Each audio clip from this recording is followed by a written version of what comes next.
मदन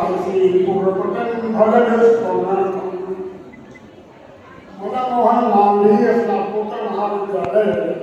के आज इस पुरातन छात्र समारोह के अवसर पर मुख्य अतिथि के रूप में जो थी अपना वक्तव्य करके चली गई रज्जू भैया विश्वविद्यालय सचिव विनीता सिंह जी वो चली गई और इस महाविद्यालय के सब कुछ करता धरता और राजकुमारी सिंह जी जो जन्म से ही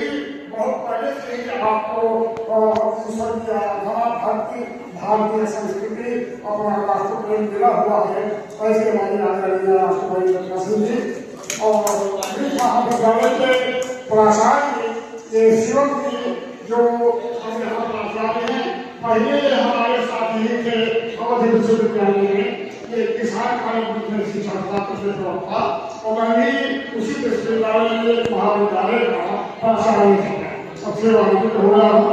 और राजभवन के प्रबंधक हमारे छोटे भाई आदरणीय डॉक्टर यादव जी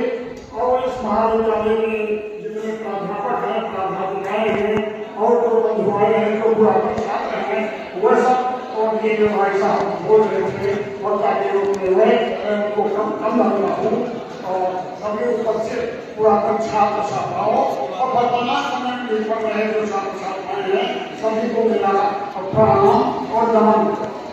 सबसे पहले तो मैं स्वर्गीय श्री राजा विजय सिंह जी को अपनी विनम्र श्रद्धामयी श्रद्धांजलि अर्पित करता हूँ क्योंकि उन्हीं के कार्यकाल में जब वो जीवित थे और उनके चुनाव में मैं हमेशा कार्य नहीं करता था उस समय भी मैं किसी कार्य में प्राध्यापक था तो वे उनके संरक्षण में उनकी देखरेख में ही मेरा यहाँ बीएड में अध्ययन काल हुआ है और शायद जितने भी पुरातन छात्र आए होंगे उनमें हो सकता है सबसे पुरातन छात्र बने हूँ सन 72-73 में मैंने यहाँ से भेज दिया था हो सकता है तो 4 लोग भी हों और यहीं से शिक्षा दीक्षा लेकर के और फिर आगे की ओर बढ़ा और इस राजभवन के मेरे ऊपर बड़ी कृपा रही है और राजा साहब जब तक थे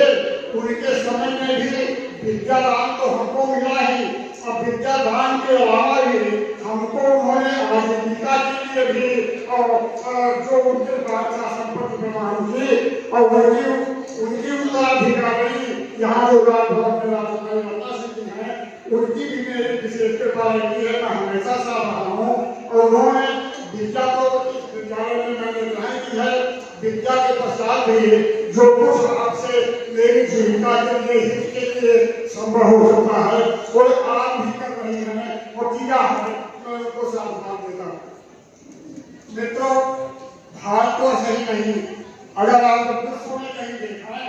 तो जिस तरह का ये राजभवन गंगा की गोद में रखा हुआ है वैसा स्थान और वैसा भवन